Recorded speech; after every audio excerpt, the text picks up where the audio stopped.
SCP-3300. The Rain. Object Class: Euclid. Special Containment Procedures. Containment of SCP-3300 is focused on observation and ensuring it does not spread from the affected area. A mobile observation post has been set up 5 kilometers outside of the town of Clearwater, Montana, for this purpose. Attempts at manned exploration of SCP-3300 events are currently suspended.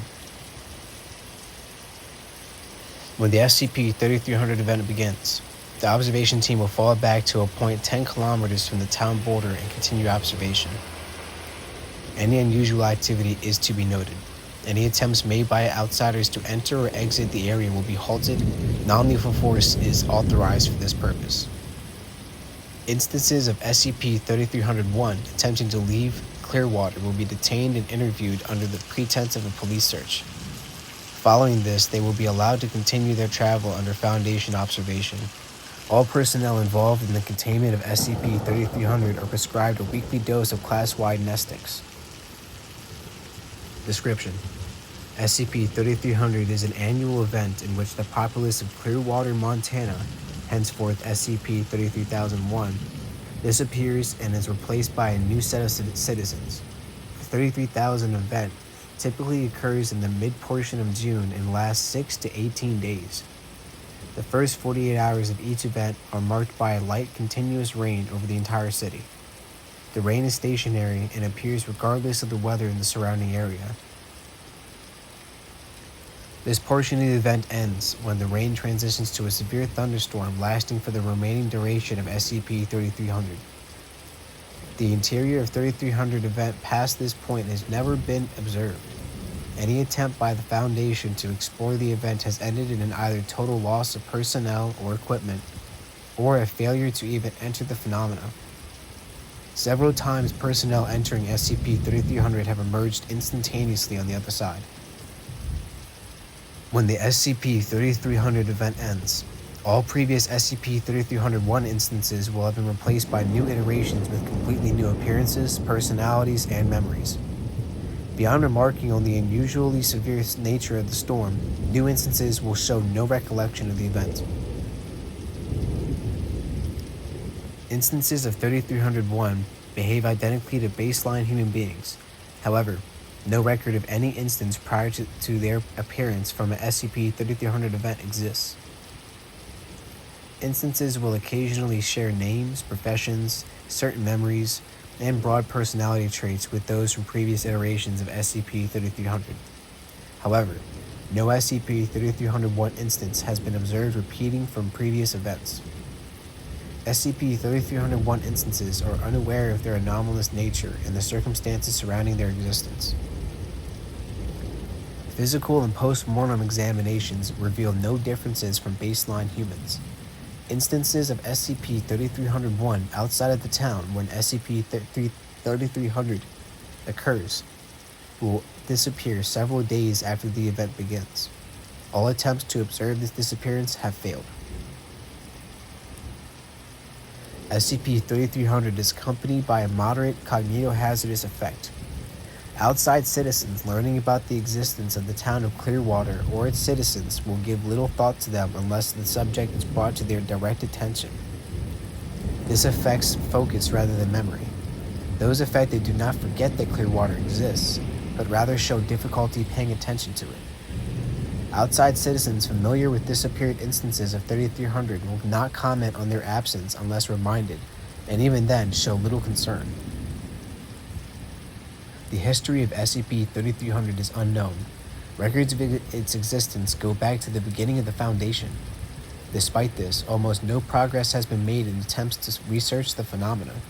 Addendum: the following journal was recovered in the aftermath of the SCP-3300 event ending on 30th June 1995.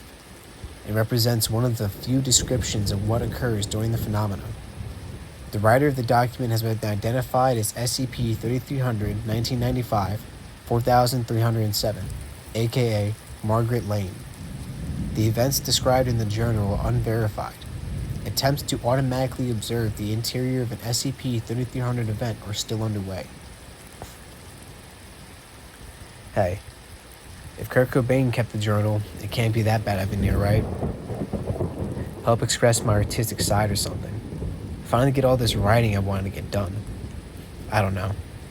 Mom says it might be a good way for me to focus on things, which means she just wants an easy way to snoop to make sure I'm staying clean. Joke's on her though if she ever thinks she's gonna find this thing. Still, I guess it could be nice to have something to look back on. Hopefully to remind myself that things get better. There's a dream I've been having, which is weird because usually I don't remember my dreams, but I've had this one like 3 times in the past week. In it, I'm not myself. I'm in a small hut, standing above the bed where my daughter lies. Her skin is red, blotchy, hot. I'm praying that the disease won't take her, praying that she will recover or that this is some other sickness. It's no use, I know. The corpse of my husband won't let me forget. Another, the healthy, a boy who thinks himself a man, calls us together, the few that remain. I gaze around the room and see the same expressions on their faces that I feel in my heart. All except the boy's. He grins as we enter and gestures towards the bowl of water in front of him. I have found it, he says, the key to our salvation. And then it ends. Weird, right? No idea what to make of it. Anyway, I'm heading to Sam's, so this will be it for today. Gray clouds on the horizon. We need the rain. I can't remember what the sun looks like. Joking. But it's been drizzling for 3 days and it doesn't look like it's going to let up soon. Phones are patchy as hell too. Radio says we can expect the weather to continue for at least a week. David tried to come earlier today and I told him to fuck right off, back to the ditch he crawled out of, that I didn't care how good the shit he got in his hands on was. He did this whole kicked puppy dog routine, but eventually left before Mom noticed. Thank God. The rain's kind of relaxing, actually. It's got a rhythm to it. I could get used to this. I don't think it's ever stormed this hard in my life. It's 2 p.m, but I'm looking outside and you'd swear it was midnight. My throat is starting to get sore from shouting over the noise. No idea what the hell happened. 1 minute it was drizzling, and next someone flipped the switch to dump the entire Pacific Ocean on our heads. Internet and phone are completely down. The few seconds of clear radio we can get is just a barrage of tornado and flood warnings. Nothing to do but hole up inside and see how many games of Monopoly we can play until Mom kills me or I kill myself. I swear some of the people in this town must be absolutely insane, because sometimes when the lightning flashes, I can see them walking around outside. Some of them just standing there.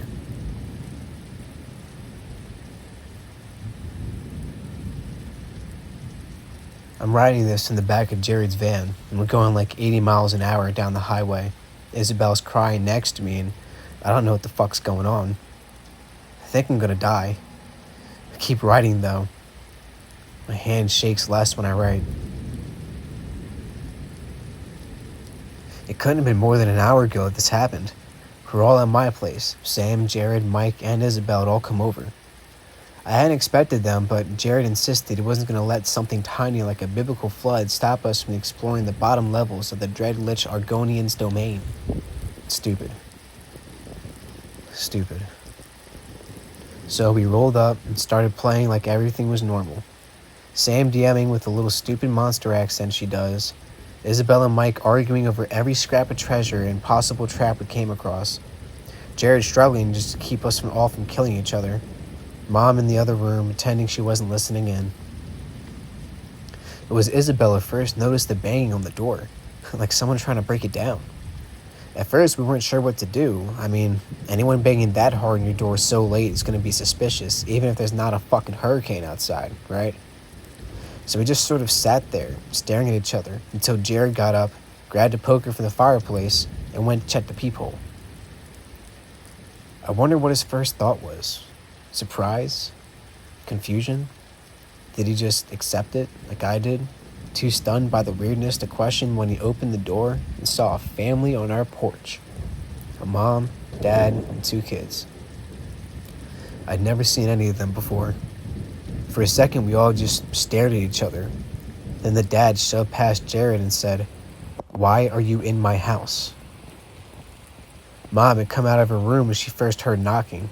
When the guy said that, she flipped out instantly. "What do you mean your house, asshole? This is my house. What the hell are you doing just barging in here? I swear to God, we got 10 seconds before I get the cops over here." God, I remember being annoyed, embarrassed, wishing she wouldn't flip out over everything. The dad's expression didn't change. He stepped forward again, and Jared tried to hold him back. When he did, the dad just flung him, snagged Jared by the collar and tossed him through the living room into the kitchen. Jared smacked into a counter and went limp. The dad said again in that exact tone, "Why are you in my house?" That was when Mom charged him with a golf club. He barely had time to react before she swung it into his chest. For a second, she looked pleased with herself. I'm sure she was already forming the story to tell her friends about how she fought off the home intruder. When she tried to pull the golf club back, and she couldn't, the expression disappeared. The guy didn't even look a little bit hurt, not even fazed. The club was stuck in his chest, and the skin around it was rippling, like when you throw a stone into a pond. Water dripped out of where the metal entered skin. Mom stared, then she screamed, fell back, scrambling at the floor to try to get away. The man looked down at the club with the same expression you might look at a dead cockroach. He grasped it right below where it had speared into him, yanked it from his chest, held it as he walked towards Mom. She stopped moving the first time he hit her in the head. She just fell like a rock. And he hit her again and again and again. The whole time he was just saying, "My house, my house." In that same fucking tone. The only fucking way he knew how to speak, and the kids were standing in the door just watching. And the wife was holding them close, and I swear to God, she was smiling. Sam stood up like she was going to charge the guy, but Mike wrapped himself around her and said, "Don't."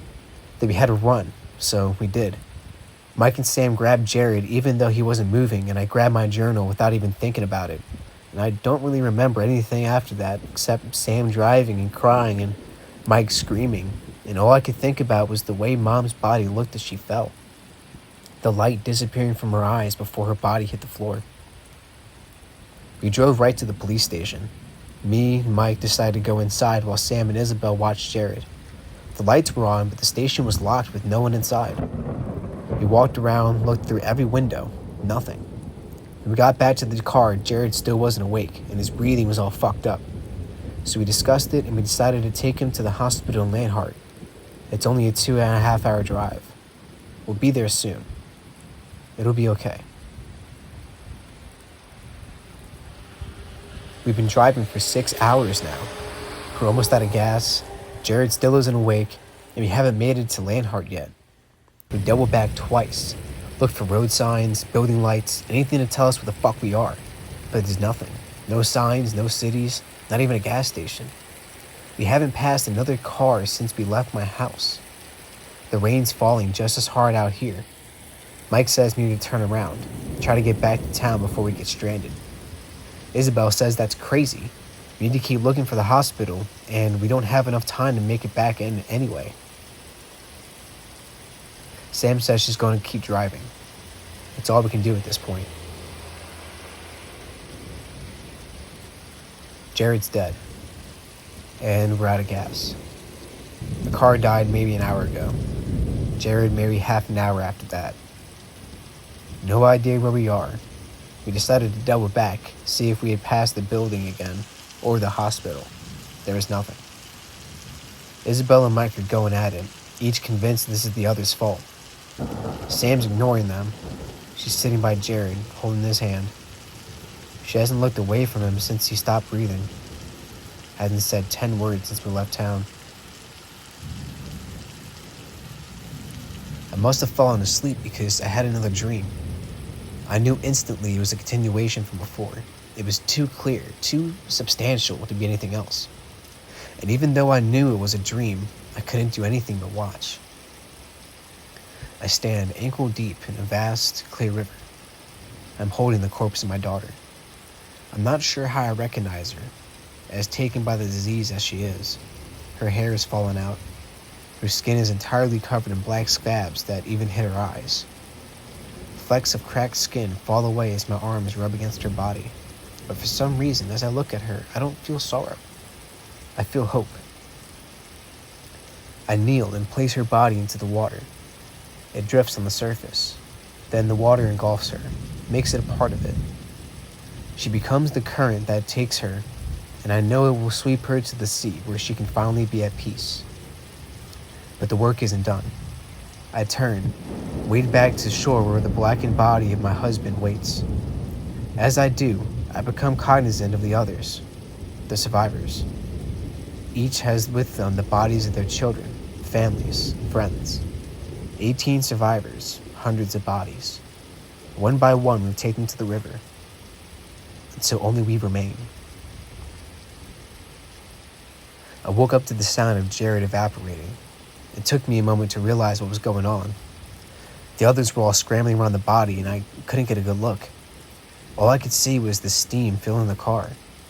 When I pushed my way through, I saw his body boiling. That's the best way to describe it. Bubbles writhing and popping across the surface of his skin. Drops of water leafing off and burning where they touched us. The shape of him almost completely gone, aside from the vaguely human-looking lump within his clothes and some ridges that might have been facial features. Sam tried to touch the water to, stop it, save him, and catch him, but the heat of the steam pushed her back. All we could do was watch as Jared fizzled away, till the only thing left of him was vapor and soaked clothing.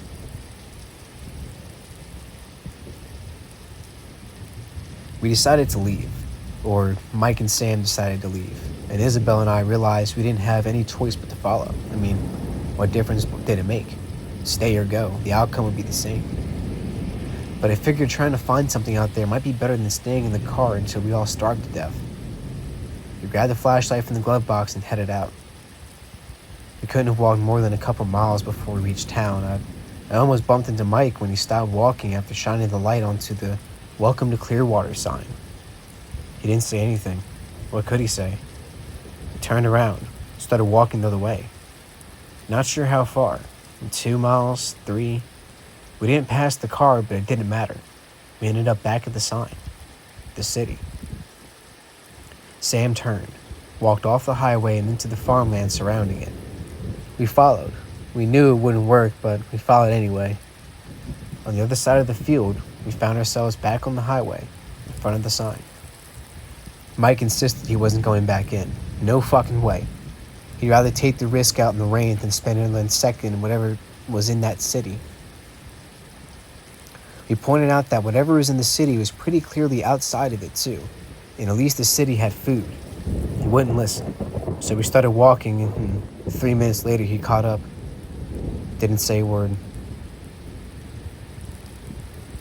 The lights in the town were all on, but there were no people, no cars. A few times I thought I saw movement, but it was always just a branch or a piece of trash picked up by the wind. We were on alert the whole time, but nothing happened. We decided to hole up in Dirk's Sporting because it had guns and was right next to the grocery store. Sam and Mike went and grabbed food while Isabel and I, meaning just I, took stock of the store. When the others came back, we started working out shifts to sleep in, 2 awake at the same time. I volunteered for the first shift even though I felt like I wanted to collapse. I couldn't stand to dream again. Mike shot himself. We're a lot more fucked than I thought we first were. For a while, I was still holding on to the idea of survival. That there was some sort of exit to whatever the fucked up situation we found ourselves in. There isn't. I don't think there ever was. This is the only ending I could have hoped for. But if I keep thinking about that, I'm gonna go fucking insane. So, yeah. Mike, he's dead. We were on shift together when he got up, and he said he'd be back in a minute. I figured he was just gonna go to the bathroom until I heard a gunshot. I got there about 20 seconds before Sam and Isabel. His body was slumped against a wall, shotgun barrel stuck in his mouth. There was no blood, and I thought he'd missed or accidentally discharged it until I saw the hole in the back of his skull. Then I realized there was something splattered on the wall behind him, but it wasn't blood. It was water. Isabel screamed when she saw the body. I heard her gasping and ignored her. Sam knelt next to me, close enough that I could feel her trembling. For a moment, the only noise was her ragged breathing and Isabel's whimpers. Then Sam reached out and ran her fingers along the rim of Mike's skull. She drew them back, stared. A small noise rose from the back of her throat. Her fingertips were coated in water. Before I could react, she thrust more fingers into the wound. Water ran down her hands as she dug through what should have been his brain. Water sloshed in the chalice of his skull. When we lowered his body to rest on the floor, it was water that pooled in the wood. Sam leapt up, ran to a counter, snatched a knife from its sheath, and held it to her arm. We stared at each other. I didn't want her to do it. Didn't want to see what would happen. She sliced open her arm and water spilled from the wound. We stared at the injury, too distracted to notice Isabel calling at us. It wasn't until she ran over and yanked on my sleeve that I remembered she existed. Outside was all she said. Hundreds of people had gathered outside the window. Unmoving silhouettes stared through the darkness, filling the streets. When lightning flashed, I saw the faces of strangers, soaked by the rain. They'd been there for 2 hours now, haven't moved an inch. They're outside every window, every exit. I don't know how long they're willing to wait, but I damn sure know it's longer than we have. Maybe Mike had the right idea. Sam left, and we didn't bother to stop her. She muttered something before she stood up and marched out of the door. I remember thinking as I watched her leave that I should do something. I should reach out or call her or block her exit. But the thought wouldn't make it past my brain, like there was a wall between my nerves and my body.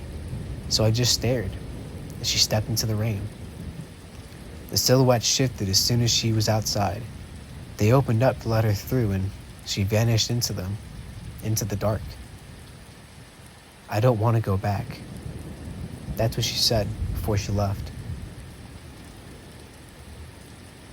In my dream, I am the storm, and I am screaming. The wind whips at me like razors raking through my body. The frozen rain bites at my skin, except I don't have a body. I don't have skin.